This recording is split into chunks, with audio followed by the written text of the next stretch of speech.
Assalamualaikum warahmatullahi wabarakatuh. Waalaikumsalam warahmatullahi wabarakatuh. Alhamdulillah, wassalatu wassalamu ala Rasulillah wa ala alihi wa sahbihi wa mawalah. Puji syukur kepada Allah Subhanahu wa taala yang mentong beri kita kesehatan, kesempatan dan kekuatan sehingga pada hari ini insyaallah kita dapat melanjutkan pengajian sebagaimana biasanya.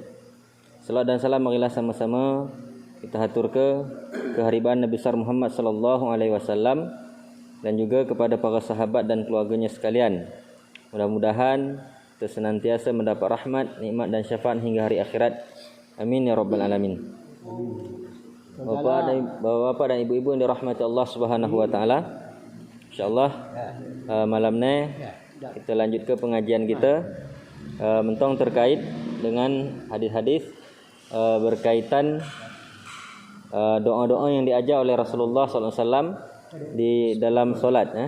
Mungkin selain dari doa-doa yang biasa kita baca di dalam solat, ada doa-doa lain yang diajar oleh Rasulullah SAW. Yang lalu kita ada dapat dua doa yang diajar oleh Rasulullah SAW. Yang pertama zikir atau doa yang diminta oleh Abu Bakar As-Siddiq kepada Rasulullah SAW, ya, beliau minta kepada Rasulullah untuk diajar ke doa yang bisa dibacanya di dalam solat. Kemudian Nabi mengajar ke doa, Allahumma inni zalamtu nafsi zulman katsira wa la yaghfiru dzunuba illa anta faghfirli maghfiratan min indik warhamni innaka antal ghafurur rahim. Ya Allah, sesungguhnya aku telah menzalimi diriku sendiri dengan kezaliman yang banyak, maka ampunkanlah dosaku kerana faghfirli maghfiratan min indik, maka ampunkanlah, berilah aku keampunan dari sisimu, kerana sesungguhnya tiada yang dapat mengampunkan dosa melainkan engkau. Warhamni innaka antal ghafurur rahim, dan berilah aku rahmat, kerana sesungguhnya engkau maha pengampun lagi maha penyayang. Ia diajarkan oleh Rasulullah SAW kepada Abu Bakar As-Siddiq, ya, dibaca kalau memang dapat kita baca di tasyahud akhir, setelah bacaan doa selawat dan seterusnya, fil alamin innaka hamidum majid. Kemudian kita baca di antaranya doa perlindungan dari 4 perkara, kemudian boleh ditambah dengan doa ni. Kemudian ada juga yang lalu doa yang diajar oleh Rasulullah SAW, ya, yaitu kata Aisyah radhiyallahu anha yang dibaca Rasulullah dalam sujud. Rasulullah banyak membaca doa subhanakallahumma rabbana wa bihamdikallahumma ighfirli. Ni di antara doa sujud, subhanakallahumma rabbana wa bihamdikallahumma ighfirli. Ni dalam sahih Bukhari nomor 817 dan Muslim nomor 484, yang artinya maha suci engkau ya Allah, ya Tuhan kami, dengan segala pujimu kami mensucikanmu ya Allah, ampunilah semua dosaku. Ya, dua doa yang lalu sudah kita baca. Kemudian malam ni insya-Allah kita lanjut ke di antara doa yang diajar oleh Rasulullah SAW, diriwayatkan oleh Imam Muslim dari Aisyah radhiyallahu anha, katanya kana Rasulullah sallallahu alaihi wasallam kana yaqulu fi ruku'ihi wa sujudihi subuhun quddusun rabbuna wa rabbul malaikati warruh. Ini yang lalu sampai ke bahawa di antara doa sujud dan doa rukuk yang dibaca oleh Rasulullah SAW, selain yang biasa kita baca, ya, kalau dalam rukuk biasa kita baca subhana rabbil azim wa bihamdih, ya. Kalau dalam sujud biasa kita baca subhana rabbil a'la wa bihamdih. Jadi selain doa, ya, dan selain doa yang lain, ya, ada juga doa yang diajar oleh Rasulullah SAW di dalam rukuk atau sujud, yaitu subuhun quddus rabbuna wa rabbul malaikati warruh. Mungkin doa ni biasa kita dengar atau zikir ni selalu kita dengar waktu bulan Ramadan, waktu Bilal menyampaikan untuk seruan solat tarawih. Jadi subuhun quddus rabbuna wa rabbul malaikati warruh ni termasuk salah satu dari doa rukuk atau sujud. Ini riwayat Imam Muslim nomor 487. Ini boleh kita amal ke? Di samping doa-doa sujud yang biasa kita baca. Subuhun qudusun rabbuna wa rabbul malaikati warruh. Artinya maha bersih atau maha suci Allah, ya, Tuhan semua malaikat dan ruh. Subuhun qudusun rabbuna wa rabbul malaikati warruh. Maha suci atau maha bersih Tuhan semua malaikat dan ruh. Kemudian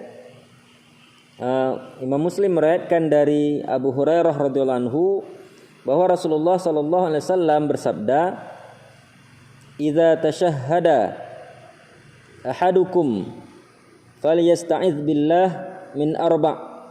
Yaqul, Allahumma inni a'udzubika min azabi jahannam wa min azabil qabr wa min fitnatil mahya wal mamat wa min syarri fitnatil masiihid dajjal." Ini di antara doa yang diajar oleh Rasulullah SAW, ya, kepada kita mempelin, dan ini adalah salah satu doa yang terbaik yang kita baca sebelum salam, ketika tasyahud akhir sebelum salam.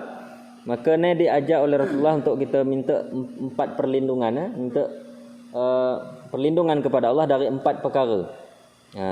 Ini kalau para ulama-ulama terdahulu mengajar kepada anak-anaknya, bahkan kepada anak-anak kecil diajar supaya jangan melupa ke doa ni. Jadi kita juga seharusnya berusaha untuk menghafal doa ni dan mengamalkannya. Ya.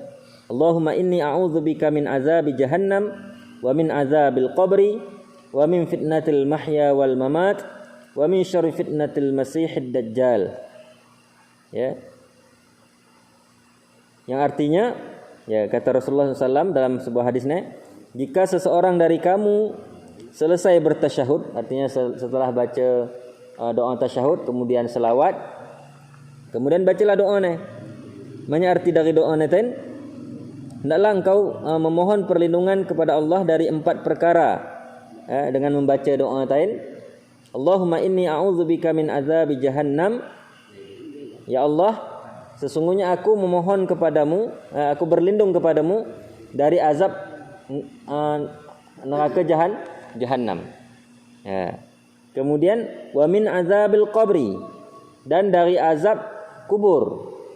Ya. Kemudian wa min fitnatil mahya wal mamat, dan dari fitnah atau ujian kehidupan dan kematian. Wa min syarri fitnatil masiihid dajjal, dan dari fitnah atau ujian, ya, dari keburukan fitnahnya Al-Masih Ad-Dajjal, dari fitnah Dajjal. Jadi doa kita mohon kepada Allah untuk dijauh ke dari 4 perkara ni. Jadi Allahumma inni a'udzubika min azabi jahannam wa min azabil qabri wa min fitnatil mahya wal mamat wa min syarri fitnatil masiihid dajjal. Ni kita usahakan kita hafal dan kita amal ke doa ni, kerana ni salah satu doa yang terbaik dibaca di dalam solat sebelum salam. Ni riwayat Imam Muslim nombor 588. Kemudian kita baca lagi dalam riwayat Imam Muslim dari Ibnu Abbas radhiyallahu anhu bahwa Rasulullah sallallahu alaihi wasallam bersabda, "Fa ammar ruku' fa'azzimu fihi ar-rabba azza wa jal, wa amma as-sujud fajtahidu fid du'a faqaminun ayyustajaba lakum." Kata Rasulullah SAW yang diriwayatkan oleh Imam Muslim dari Ibnu Abbas radhiyallahu anhu, katanya, saat ruku' maka agungkanlah Tuhan kamu. Ini kan yang sampaikan yang lalu, ya, waktu kita rukuk kita mengagung ke azimu, kata fa'azim, yalah kita subhana rabbiyal azimi kan, maka agungkanlah Tuhanmu. Maka dibacalah dengan subhana rabbiyal azim, atau kita biasa baca ditambah dengan wa bihamdih, ya.